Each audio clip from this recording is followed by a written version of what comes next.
Ejam augšā izlūkos, pilnīgs bērtaks bēniņos! Abrakavērtekā! Šodien viss tādā nekārtībā, ka pat raidījuma ievadrullītis izārtīts. Bārtaks ir pazaudējis bēniņu atslēgu un nevar to atrast. Kā? Kur? Aha! Bet kā pateikt ļaundariem, lai nenāk bēniņos, ja durvis nevar aizslēgt? Ir ideja, tikai šķiet, ka Bārdakam vajadzētu palīdzēt. Kaut kas gluži nesanāk. Zābak! Zābak, man ir vajadzīga tava palīdzība. Ei, Kraus! Kas noticis? Man vajag, lai tu mani nofotografē. Kāpēc tev pēkšņi vajadzīga bildē? Vienkārši nofotografē. Labi. Nu, gatavs? Ko tu... Te kaut kas smird? Nē, te nekas nesmird. Tad kāpēc tev tāda sejas izteiksme, kā kaut kas smirdētu? Man neder smaidīga bilde. Man jāizskatās bildē pēc ļaundara. Vienkārši fočē. Labi. Nu, nāc paskaties. Ja tev tāda dara, tad ir. Nē. Es visās bildēs izskatos pārāk piemīlīgs. Parasti jau cilvēki arī grib bildēs izskatīties piemīlīgi. Šis nav parasts gadījums. Saproti, man bildē ir jāizskatās pēc īsta ļaundara, pēc bandīta, saproti? Nē, nesaprotu. Es izdomāju, ka pie durvīm varētu piekārt šo rāmīti. Redzi? Kas tur rakstīts? Es bez brillēm neredzu. Šeit dzīvo nikns Bārdaks. Šeit taču nedzīvo nikns Bārdaks. Bet bandīti taču to nezin. Iedomājies, bandīts nāk, pēkšņi viņš ierauga šo uzrakstu, nobīstās un aizbēg projām. Kaut arī durvis Zābak ir vaļā. Ļoti labs plāns. Tikai man jāizdomā, kā nofotografēties tā, lai es izskatītos pēc ļaundara. Jā, zini, es nezinu, kā izskatās ļaundaris, tev nevarēšu palīdzēt. Es arī nezinu. Bet zini, ko es zinu? Nu? Es zinu kādu. Kurš zina? Čau, draugi! Nedopiec! Nedopiec!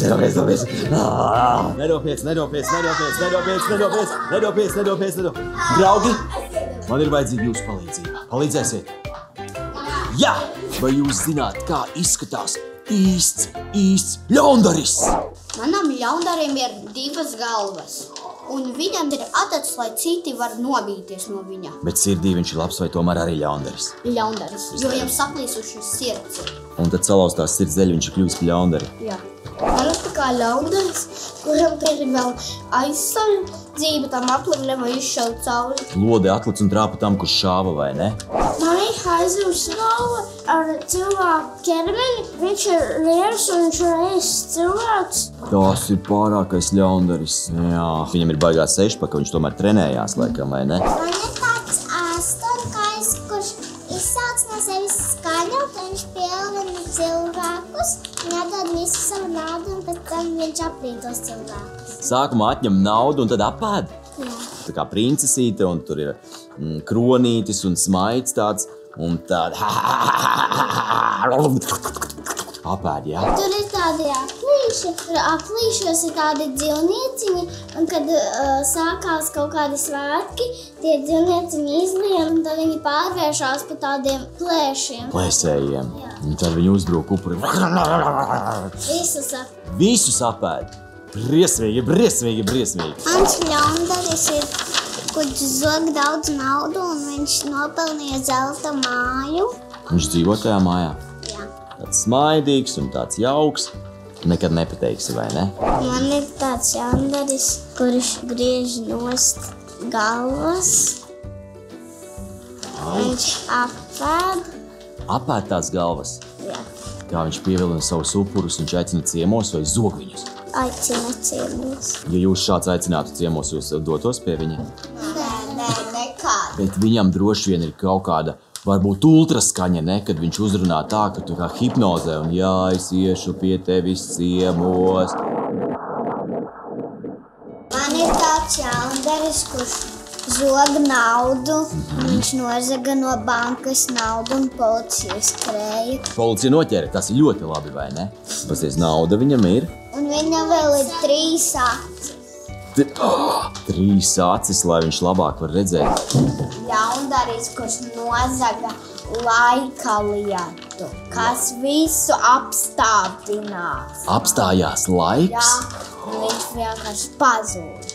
Viņš ir priecīgais, viņš ir apstādinājis laiku, arī naudiņu paņēmis. Viņš jau visu dara kaut kā tā un viss apstājās. Tas ir telefona briesmons, kurš citreiz var uzrauzt datus. Un citos telefonos var ieiet un tāda vibrācija. Viņš ir tāds digitālais ļaundaris, ne? Viņš var ielausties telefonā. Paskatieties, izskatās pēc pilnīgi nevainīga telefona, bet tad tev piezvana. Tev hakeris ir uzlauzis visu pasauli. Baigais digitālais ļaundaris. Es pat nebiju par tādu iedomājis. Ļoti labi, Emīl. Šī ļoti laba ideja par ļaundari. Tā bija laba meitene iepriekš, bet tāda parāda. 1000 gadus atpakaļ viņa iedod savu galvu un nāca un viņa novērt, un tad 1000 gadus pēc tam viņa atmodās kā ļaundaris. Kad runā, viņa izlaiž citreiz tādu indi. Tāds ekipējums, grūti pretoties, ja nu vienīgi apstādina laiku, vai uzlauž digitāli kaut kā. Es uzzīmēju tādu ļaundari, kurš nozaga ļoti daudz lietas, un tad viņš slēpās no visiem policistiem. Viņu noķēra vai nenoķēra? Nenoķēra. Viņš joprojām vēl ir kaut kur slēpjās. Jā. Šādi izskatās policija meklē. Tātad, ja kāds ierauga šo, ziņojiet policijai, netuvojieties.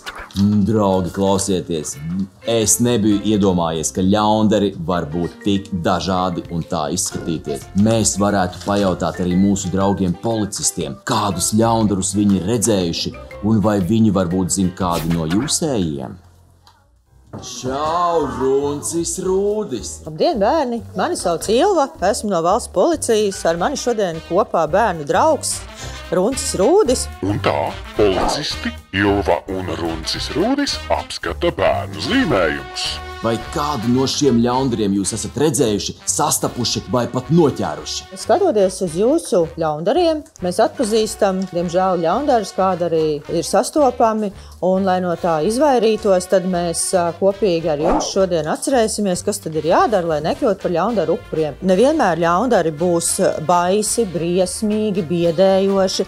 Ļaundari mēdz būt ļoti bērniem draudzīgi, piedalinās ar bērniem saistošām lietām, saldumiem, končiņām, maziem sunīšiem. Un kā tad ir pareizi jārīkojas, ja kāds ļaundaris jums uzrunā uz ielas? Jābļauj, jāpiesaista uzmanība, jāsauc pieaugušie palīgā. Jāsauc pieaugušie palīgā, jāskrien pēc palīdzības, vai tas būs veikals, vai tā būs kāda cita iestāde. Tur, kur daudz cilvēku. Ja jūs jūtaties apdraudēti, pirmais ir meklēt pieaugušo palīdzību. Jūs jau esat jau lieli, vai ne? No 7 gadiem jau paši varat brīvi pārvietoties, un tāpēc svešiniekiem līdzi nevaram iet. Nevar pieņemt no svešiniekiem ne mantas, ne lietas, jo mums tāpat neviens klāt uz ielas nenāk, un tāpat neviens neko mums nedod. Marija var piedāvāt konču un teikt, es pavadīšu līdz mammai un aizvest uz citu vietu, kur nemaz neredzu un izdarīt pāri. Kā tu rīkosies šādā situācijā? Vai tu palīgā un skriešu, ja būs veikala, skriešu teikt palīgā. Un galvenais, ka tu nevienam svešiniekam līdzi neies, vai ne? Jo tu zinās, ka pēc tevis ieradīsies mamma. Un ja kaut kas tāds tomēr ir noticis, es domāju, jāpastāsta vecākiem. Noteikti. Un bērni, lai vēl sevi pasargātu, tad, kad jūs aiziet pēc skoliņas mājās, mammas noteikti vēl ir darbā, nevienam svešiniekam durvis vaļā nevērsiet, lai arī ko aiz durvīm neteikt. Pat ja aiz durvīm teiks, ka tas ir policists, jums durvis vaļā nav jāver, jo neviens pie jums bērniem mājās neies, kamēr mammas nav mājās. Mēs varam paskatīties arī pa to caurumiņu mazo, kas ir durvīm, kas tur gaida. Un pat, ja jums liksies, kad aiz durvīm kāds svešinieks tur grabinās vai zvana pie durvīm, ko jūs bērni darīsiet? Zvanīsiet vecākiem, bet jūs paši nevienam durvis vaļā nevērsiet. Un vēl jau mēs dzirdējām Emīlu stāstu par digitālajiem ļaundariem. Par ko tad viņi visbiežāk uzdodas?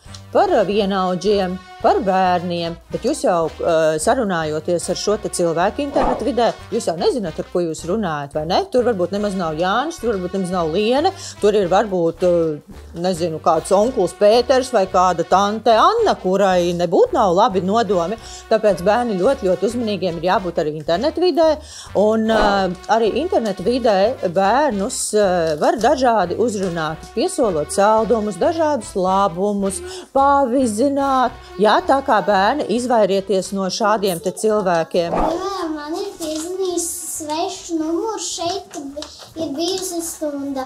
Un Derenam ir arī piezvanījis no pulkstena hakers kaut kā. Un kā tu rīkojies tajā brīdī? Es liku nost un negribēju nemaz celt. Uz svešiem numuriem nevajag atbildēt un ar svešiniekiem nevajag runāt. Vienmēr vajag parādīt, ja tā ir skola, tad skolotājai, ja mājās, tad mammai un pieaugušie zinās, kā pareizāk rīkoties. Ja jūs sevi sargāsiet un saucēsiet, tad arī šie te ļaundari jums klāt netiks. Tā tad sanāk, ka ļaundarim nemaz nav jāizskatās pēc ļaundara. Viņš var būt arī mīlīgs un smaidīgs un laipns, un tādējādi es varētu nobiedēt arī cits ļaundaris, esot mīlīgs, smaidīgs un laipns. Kamēr Bardaks ar draugiem aizkavējās zīmējot ļaundarus, Zābaks jau paspēja sadusmoties un jau gandrīz aizmigt. Bardakam neder futurs. Vai! Piedod, draugs! Aizķēros! Ceru negalēkojies! Nē, ko tu, nē? Tās 3,5 stundas paškai nemanot. Tad ļoti labi. Tā, tagad es zinu, kādu bildi mums vajag. Lieliski! Nu tad nofotografēšu. Fotografēja? Ko tu dari? Kāpēc tu smaidi? Bardaks pastāstīja Zābakam, ka ļaundari īstenībā mēdz būt arī pārlieku laipni, nevienmēr tik drūmi un dusmīgi, kā vecās filmās rādot. Nu, ja tu tā saki. Fočē! Labi, dari, ko vari, un jā. Pamēģini kaut kā jaukāk. Jā! Turi! Es bildēju. Un... Nu, nāc apskaties. Man liekas, ka ir kārtībā. Jā. Ļoti labi. Šī ir ļoti laba Zābaka. Ai, prieks. Vēl pavisam nedaudz, un nu viss ir pabeigts un gatavs. Ko saki? Mēs šo rāmīti pieliksim pie mūsu ārdurvīm, un tādējādi neviens bandīts neuzdrošināsies nākt pie mums iekšā. Varani! Nē, tiešām skaista bilde, nu. Jā. Klau, es jau tev pirms tam vēlējos pavaicāt, kāpēc tev tā atslēga uz cepures? Tā ir mana pazudusī bēniņa atslēga. Kā tu to ievēroji? Nu kā, pirms 3,5 stundām, kad mani pasauca šur. Un neko neteici? Tu man neprasīji. Zābak. Bardak. Zābak. Bardak. Ko lai es ar tevi tā? Kur tu esi, Bardak? Raidījums visiem mums Bardaks bērniņos. LTV1 Nelson bērnu stabā.